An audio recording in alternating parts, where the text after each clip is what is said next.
Escape the Field. That's exactly what this movie is called, Escape the Field. This movie is on Peacock.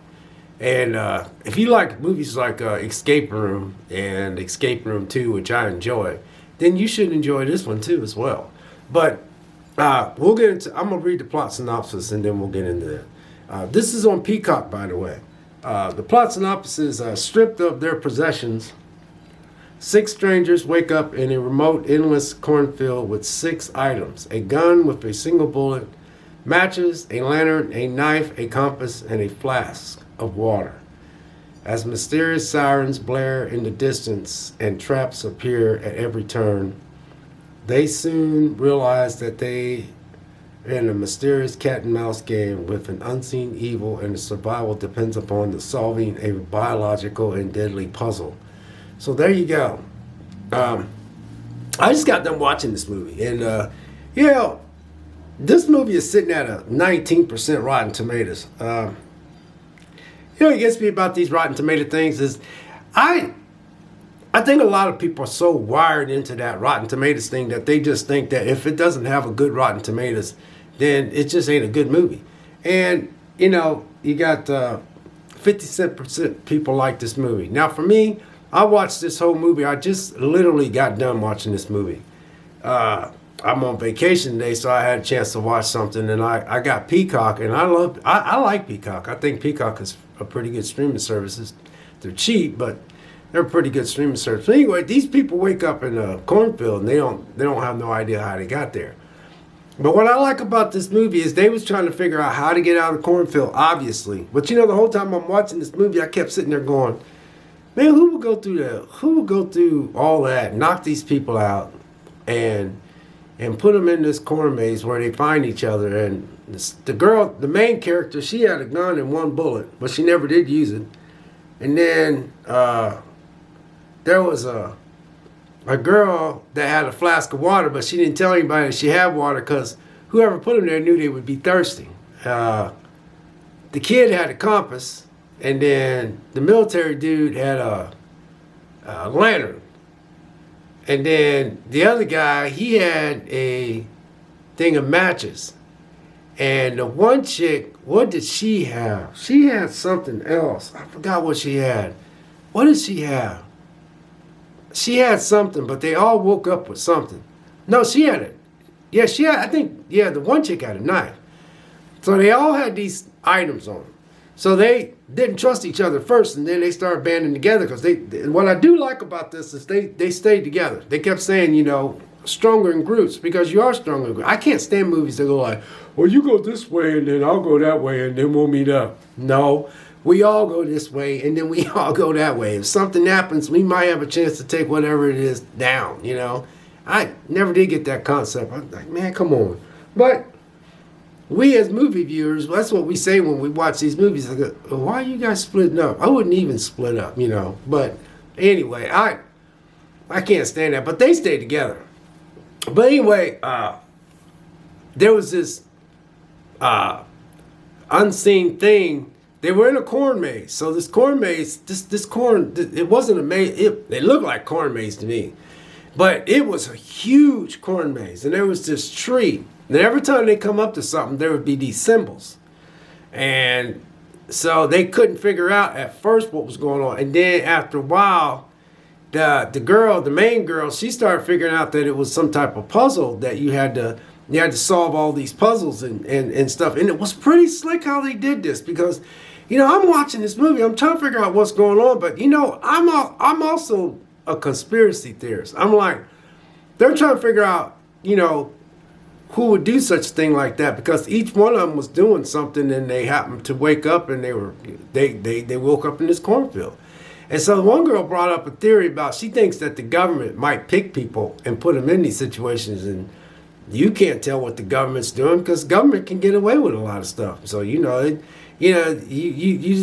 I was sitting there watching, so they got a point. The government can do stuff and be like, I don't know what they're talking about. We don't have nothing like that. We wouldn't even do that to our citizens. But, I'm like, makes you wonder. But anyway, they kept hearing these sirens. And then there was this thing that was, it looked like a guerrilla warfare type guerrilla warfare tactics, where it looked like the military would put mud on their face and they would attack these people. There was a guy out there that was trying to pick them off one by one. But then there was this other military guy that was there. But as the movie progressed, one of the characters accidentally killed the younger guy.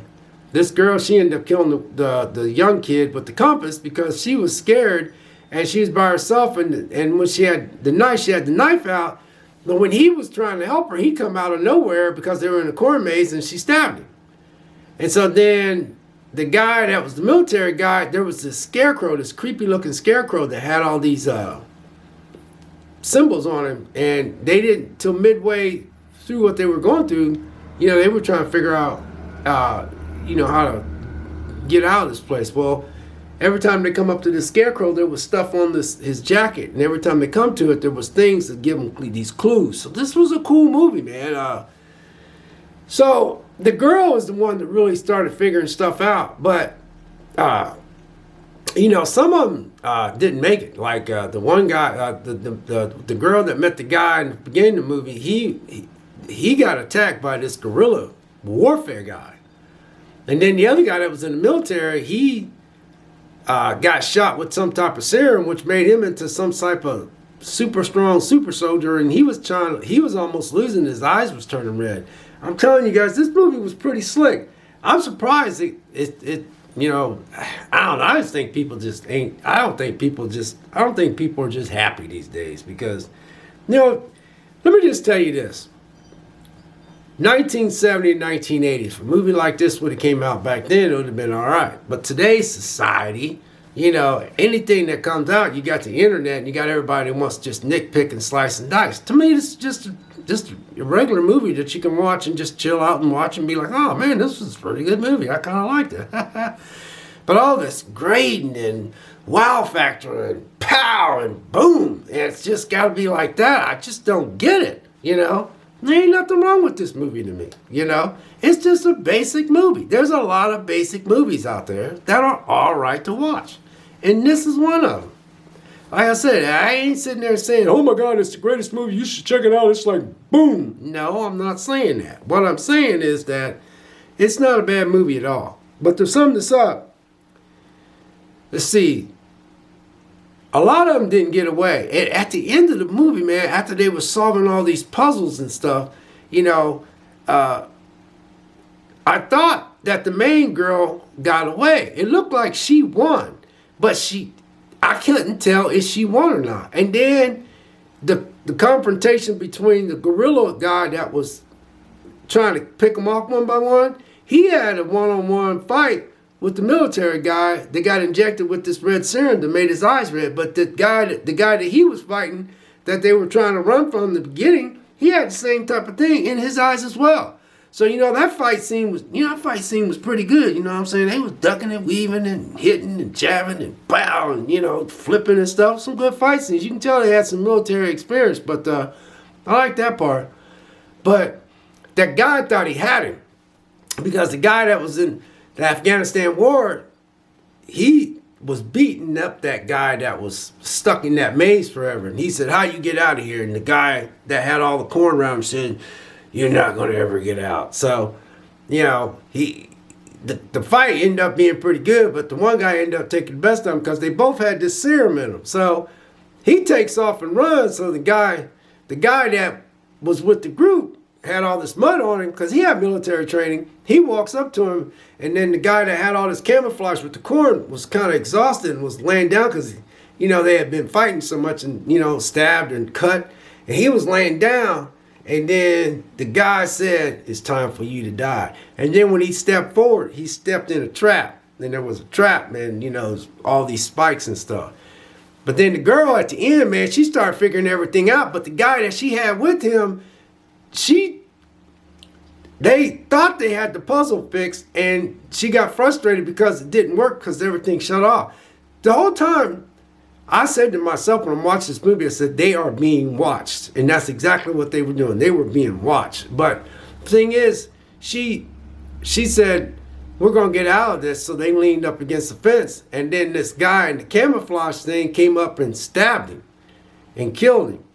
And then he tried to kill her. And then she had a mat. He started stabbing her and pushing the knife in. And somehow she got enough strength to push him back up and get the knife out. There was some good scenes in here. And then she realized she had a match.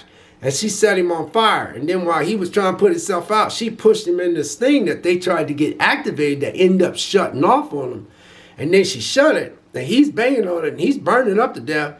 And then she backs up. And then she faints. Then all of a sudden you get all these, like, I don't know if they were military people, man. They had gas masks on. Then all of a sudden you heard people talking like radio. And then all of a sudden the camera pans off and it just pans off from the whole area they were at. And then that's how that movie ends. And then there was this chick. Now I was like, what happened to that chick? Well, then after the credits roll, they go back to this chick. And this chick was still walking through the maze because this girl, she kind of got on my nerves because she had a mouth on her. Well, then I was like, oh, there she is. And then that guy that I thought was dead, he ended up coming out of nowhere and he grabbed her and he was choking her to death and he still had these red eyes. So I thought he died when he fell in the pit, but I don't know, you guys. Anyway, that is my take on the escape film.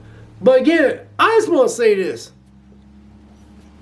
You guys, try to enjoy movies, man. Try not to be such a critic. You know, I just feel like people always try to be a critic, man, instead of just enjoying a movie, you know. Like I said, I really feel like, you know, I was born in 59, big deal, whoopie-doo. But the thing I'm trying to make a point about is that if you watch movies back in the 70s and early 80s, you'd have been like, oh yeah, man, I watched this movie, man, it was pretty cool, blah, blah. But everybody is such a critic anymore. I mean, they just slice and dice. Oh, this movie sucked, it was like raw. Just watch a movie and I'm on vacation. And so I seen this on Peacock and it looked pretty cool. I was like, oh, you know what, I'm gonna watch it. And I watched it. It wasn't that bad. You know what I'm saying? It wasn't that bad. Am I telling you to go watch it? No. But if you get a chance, you want to watch something, it's an hour and 20 minutes long. Let me check. It's an hour and 28 minutes. So if you can handle an hour and 20 minutes, if you like Escape Room, if you like movies like Escape Room 2, then you should like this movie as well. God bless and take care, and we'll catch you in the next video. We'll see you.